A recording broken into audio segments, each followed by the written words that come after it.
Assalamualaikum warahmatullahi wabarakatuh. Kembali lagi di channel Marsha Subiakto. Pada kesempatan kali ini kita akan kembali membahas informasi menarik. Kali ini lagi-lagi berkaitan dengan penundaan pengangkatan CPNS maupun P3K formasi tahun 2024 ya. Jadi hari ini kembali ada informasi atau berita menarik berkaitan dengan hal tersebut. Ada pernyataan terbaru dari Menteri Pan-RB Rini Widiantini menanggapi penolakan pengangkatan CPNS dan P3K 2024 ini gitu ya. Jadi Menteri Pan-RB menyampaikan setidaknya ada 3 alasan kenapa pengangkatan CPNS dan P3K formasi tahun 2024 ditunda atau disesuaikan. Dari mulai adanya pemerintah daerah atau instansi yang belum menyelesaikan tahapan seleksi, kemudian ada niatan ingin menyamakan gitu ya TMT terhitung mulai tanggal pengangkatan CPNS dan P3K formasi tahun 2024 ya. Karena pada tahun-tahun sebelumnya pengangkatan CPNS dan P3K itu TMT-nya tidak sama, berbeda antar masing-masing instansi. Jadi yang sudah siap mengangkat ya diangkat duluan gitu.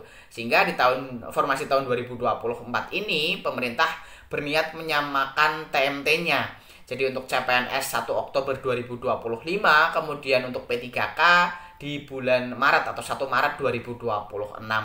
Tetapi dengan adanya kebijakan ini tentunya menimbulkan kekecewaan bagi para honorer maupun teman-teman yang lolos sebagai CPNS gitu ya. Kemudian ada hal yang sedikit membuat lega para honorer atau tenaga non ASN yang disampaikan oleh Menteri Pan-RB Rini Widiantini. Jadi Menteri Dalam Negeri dan Menteri Pan-RB telah bersurat kepada masing-masing instansi atau pemerintah daerah untuk menyiapkan anggaran untuk menggaji para honorer atau tenaga non ASN sampai dengan tahapan seleksi P3K 2024 selesai. Artinya teman-teman honorer ataupun tenaga non ASN tetap bisa bekerja sampai dengan diangkat menjadi P3K dan tetap mendapatkan gaji karena anggaran gajinya sudah disiapkan. Itu hal yang tentunya bisa membuat sedikit lega bagi para honorer ataupun tenaga non ASN. Tetapi semoga ke depan ada kebijakan yang lebih baik ya bagi para honorer ataupun para CPNS yang diterima untuk formasi tahun 2024. Dan mungkin untuk lebih jelasnya berkaitan dengan pernyataan terbaru dari Menteri Pan-RB Rini Widiantini ini, kali ini kita akan coba lihat beritanya ya. Langsung saja, bagi yang penasaran, simak terus. Oke, bismillahirrahmanirrahim, langsung saja kita mulai. Jadi inilah berita atau informasi berkaitan dengan pernyataan terbaru ya dari Menteri Pan-RB terkait pengangkatan P3K 2024 untuk CPNS dan P3K gitu ya. Diberitakan oleh cpns.com, judulnya pernyataan terbaru Menteri Rini soal pengangkatan P3K 2024 dan CPNS, 3 alasan. Kita coba bacakan ya.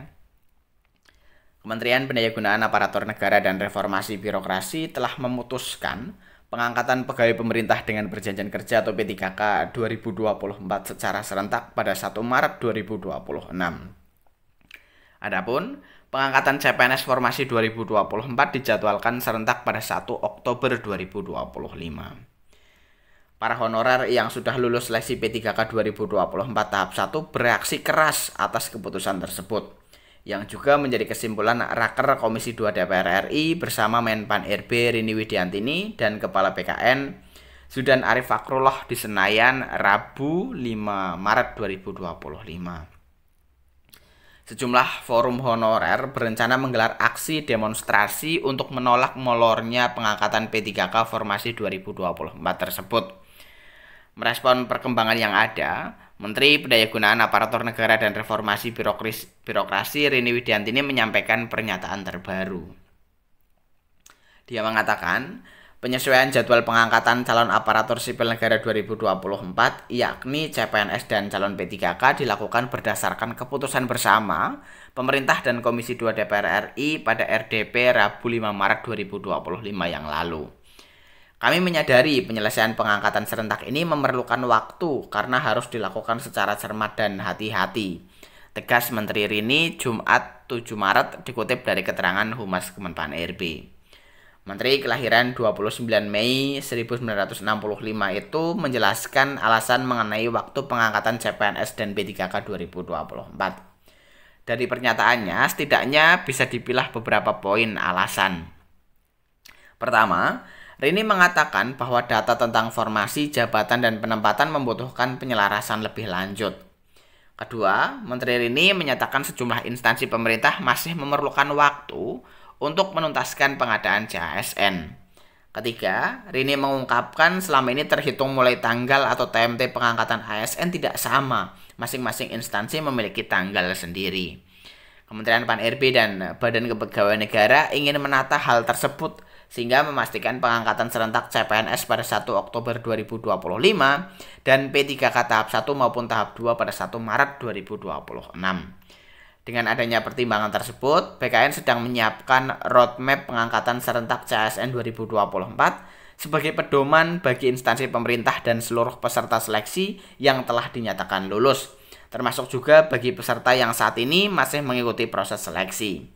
Pemerintah telah mengeluarkan kebijakan yang memastikan bahwa anggaran belanja pegawai tidak termasuk dalam anggaran yang mengalami efisiensi. Kementerian Pan-RB meyakini bahwa anggaran bagi pegawai non-ASN yang terdata di database BKN selama proses pengangkatan P3K 2024 juga telah disediakan oleh instansi masing-masing sebagaimana imbauan Menteri Dalam Negeri dan Menteri Pan-RB. Penyesuaian jadwal pengangkatan ASN dilakukan setelah melewati berbagai pertimbangan, baik dari sisi pemerintah maupun DPR RI. Rini memastikan sebelumnya telah menghimbau instansi pemerintah untuk menyiapkan anggaran bagi pegawai non-ASN yang masuk dalam database BKN selama proses pengadaan P3K 2024. Ya, jadi itulah ya berita atau informasi terkait dengan pernyataan dari Menpan-RB ya. Pernyataan terbaru dari Menpan-RB berkaitan dengan penundaan pengangkatan CPNS dan P3K 2024. Jadi setidaknya ada 3 alasan tadi ya. Yang terakhir adalah berkaitan dengan pengangkatan secara serentak gitu ya. Jadi sebelum-sebelumnya pengangkatan CPNS maupun P3K TMT-nya itu tidak serentak, berbeda antara masing-masing instansi. Tetapi untuk formasi tahun 2024 ini diusahakan diangkat secara serentak. Tapi ya apa maksudnya saya sendiri kurang tahu gitu ya. Karena sepanjang sejarah mungkin ini adalah pengangkatan yang terlama. Walaupun saya sendiri kurang mengetahui datanya, tetapi ya apa manfaatnya jika pengangkatan dilakukan secara serentak saya sendiri kurang tahu. Tetapi kabar baiknya pemerintah masing-masing instansi gitu ya sudah menyiapkan anggaran untuk tetap menggaji para honorer atau tenaga non ASN yang telah diterima sebagai P3K sampai dengan diangkat sebagai P3K. Jadi mungkin itu informasi yang bisa disampaikan pada kesempatan kali ini. Jika ada tanggapan atau pertanyaan berkaitan dengan hal ini, teman-teman bisa tinggalkan di kolom komentar. Terima kasih, mohon maaf bila ada kesalahan. Wassalamualaikum warahmatullahi wabarakatuh.